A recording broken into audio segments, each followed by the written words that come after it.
बोलिए कपिल जी। ये बहुत सीधी सी बात है। आज विपक्ष कमजोर नहीं है, पिछली बार कमजोर था तो इन्होंने कहा कि नहीं भाई, संवैधानिक प्रक्रिया के अनुसार इनको विपक्ष का नेता नहीं दिया जा सकता। लेकिन हम तो 3 सीट वालों को भी देते थे जब अटल जी और मुरली मनोहर जोशी और आडवाणी साहब आते थे इनके यहाँ, अभी विपक्ष का नेता देते थे। और आप याद कीजिए, बाकायदा भारत का प्रतिनिधित्व करते थे अटल बिहारी वाजपेयी साहब। ये था सत्ता का दम।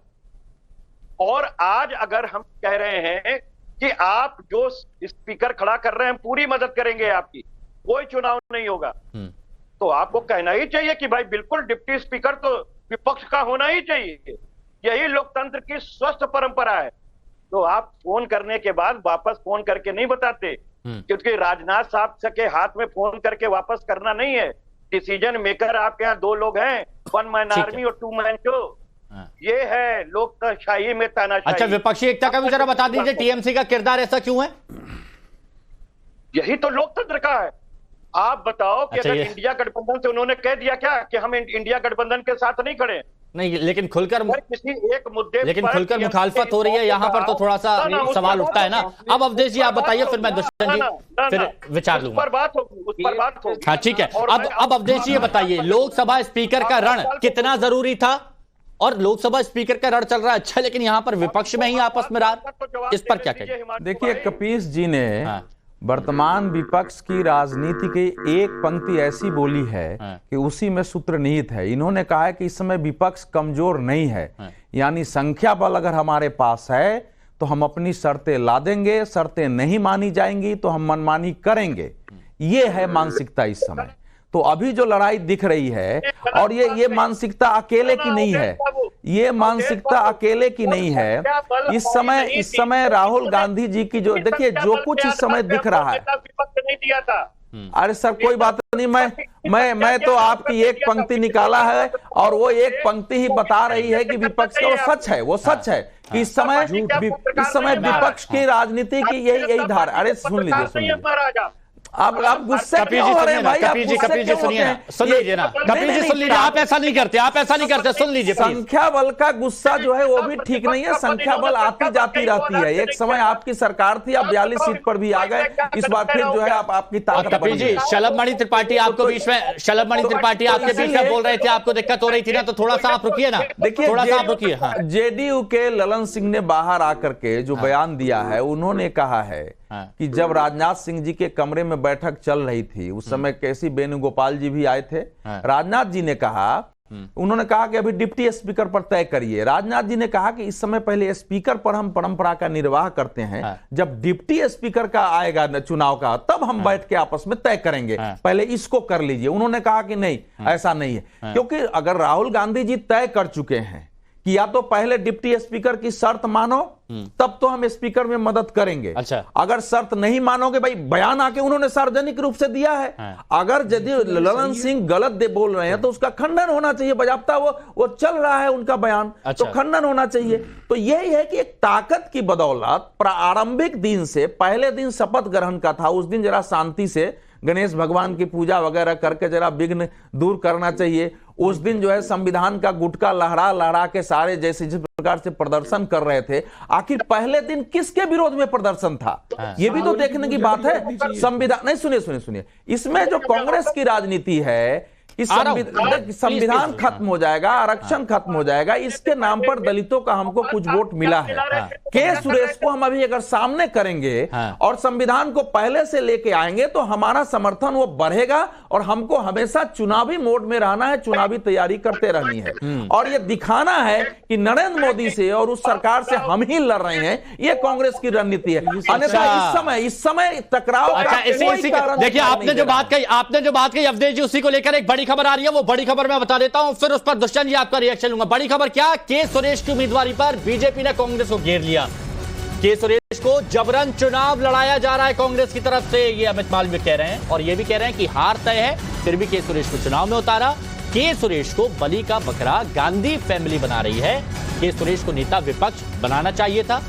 के सुरेश दलित नहीं, झूठ बोलना बंद करे कांग्रेस, ये अमित मालवीय की तरफ से कहा गया। मुकदमा है इस पर, वो दलित वाला पर उन पर किया गया है। देखिए जी, अभी तो आप बताइए दुष्यंत जी, क्या वाकई बलि का बकरा यहाँ पर बनाया जा रहा है? क्या क्या मंसूबा क्या है? भारतीय जनता पार्टी और भारतीय जनता पार्टी के सहयोगी देश को गुमराह कर रहे हैं। आप देखिए, हमारी संसदीय प्रणाली है वो परंपराओं पे चलती है। 1977 से 2019 तक लगातार लोकसभा में उपाध्यक्ष का पद विपक्ष के पास रहा है। जी स्वेल से लगा के आप देखेंगे एक से एक बड़े नाम हैं। एम थम्बे दुरई, शिवराज पाटिल 90 में, सूरज भानजी, करिया मुंडा। तो आज भारतीय जनता पार्टी को क्या दिक्कत है? और मैं बताना चाहता हूं आपको, 1991 से 96 के बीच में ऐसी ही संख्या थी जो आज है। विपक्ष के पास इतने ही नंबर थे और सत्ता पक्ष के पास भी इतने ही नंबर थे। एस मल्लिकार्जुन जी साउथ से आते थे, भारतीय जनता पार्टी के सदस्य थे, उनको उपाध्यक्ष बनाया गया। तो आज आप विपक्ष को ना तो विपक्ष के नेता प्रतिपक्ष का दर्जा देना चाहते हैं, ना लोकसभा में आप डिप्टी स्पीकर देना चाहते हैं। आप बिरला जी को दोबारा बना रहे हैं, ये दिखाने के लिए, विपक्ष को डराने के लिए, धमकाने के लिए, जिन्होंने रिकॉर्ड बनाया एक दिन में 96 सांसदों को जिन्होंने सस्पेंड किया।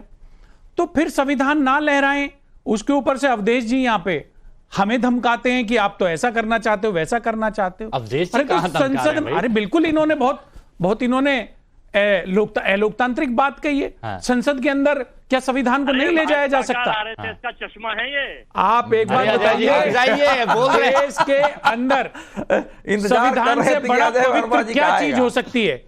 संविधान पवित्र है, जो आम आदमी को शक्ति देता है। अगर उसको राहुल जी संसद में लहरा रहे हैं तो अवधेश जी को दिक्कत है। अच्छा ठीक है, मैं सिंगल इसका जवाब मैं लूंगा। आपने लगा लिया, किसी ने रोका आपको? सुनिए ना, इसका जवाब मैं ले लूंगा। लेकिन दुष्यंत जी मेरे को ये बता दीजिए, आपके पास संख्या बल नहीं है, आपके पास संख्या बल नहीं है, आपने बाकी के सहयोगियों को साथ में नहीं लिया, टीएमसी को इग्नोर क्यों किया इसमें, ये बताइए। टीएमसी को करना चाहिए।